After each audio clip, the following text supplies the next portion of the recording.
We're going to talk about the Rams-Niners game going into this one. Who could possibly come out? I think the Rams might surprise some people in regards to just everything that happened with Seattle. The Rams are not going to be as terrible as everybody thinks that they are going to be. And lo and behold, you look like a genius because they came out in week 1 and stomped the Seahawks. They were in 16 out of the 17 games because of their defense. And everyone and their mother was complaining about them playing bend, don't break. But I'm like, when your offense is as abysmal as they were, I mean, think about it. Raheem Morris was trying to just keep them in games, and it was working for the most part. And I think at the deadline, when they tried to make that last-ditch effort to go out and get Christian McCaffrey, to go out and get Brian Burns, and they looked at it as long-term, but also trying to extend a little bit in denial, but trying to extend the season. This is what Les Snead and Sean McVay do. They take big swings. And look, we saw it with the Stafford acquisition. You beat us out to get Matt Stafford, which I will never fully forgive you for.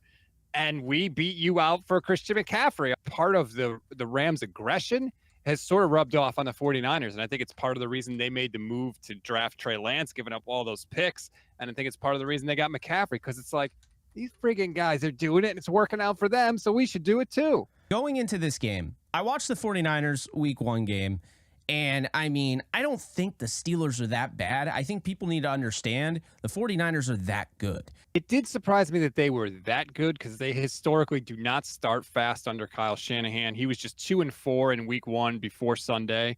And they had scored around 17 points a game in week 1 in the Shanahan era, and they had 20 points halfway through the second quarter in this game. So it was a little bit of a difference. But the thing that jumped out to me the most is if you don't have an elite play caller or an elite quarterback, this is what's going to happen to your offense. This defense is that good when everyone is healthy that they are going to absolutely shut you down. Moving on to this game, Pete Carroll, just looking at his response, did not take the Rams seriously, which is hilarious because they are division rivals. He barely beat them both times last year with Baker Mayfield and John Wolford. And it looked like he got hit by a Mack truck and didn't realize he just got hit by a Mack truck. The Rams could not run the ball last week. Seattle sold out to stop the run.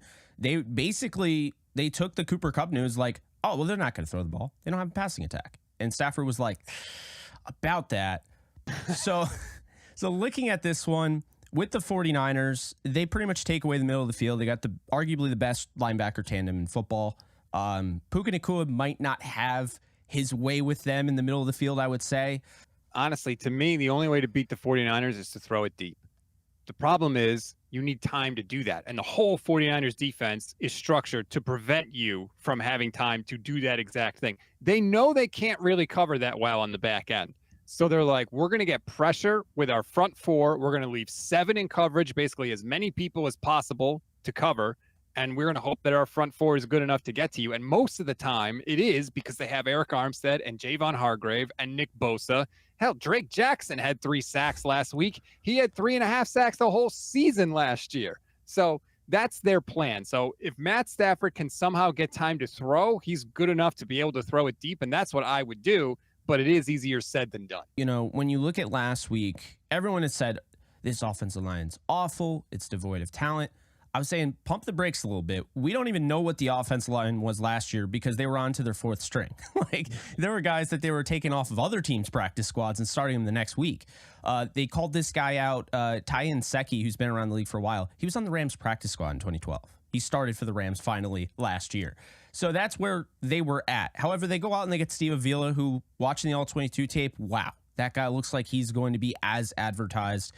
They got great play out of Alec Jackson. They only allowed 5 pressures, no sacks. Do you think they can actually give Stafford enough time, not like last week, where Stafford could do somewhat like what he did last week, and maybe we're looking at this a little bit differently, and this is a different type of 49ers-Rams, not a low-scoring game, more of a little bit of a back-and-forth high-scoring game?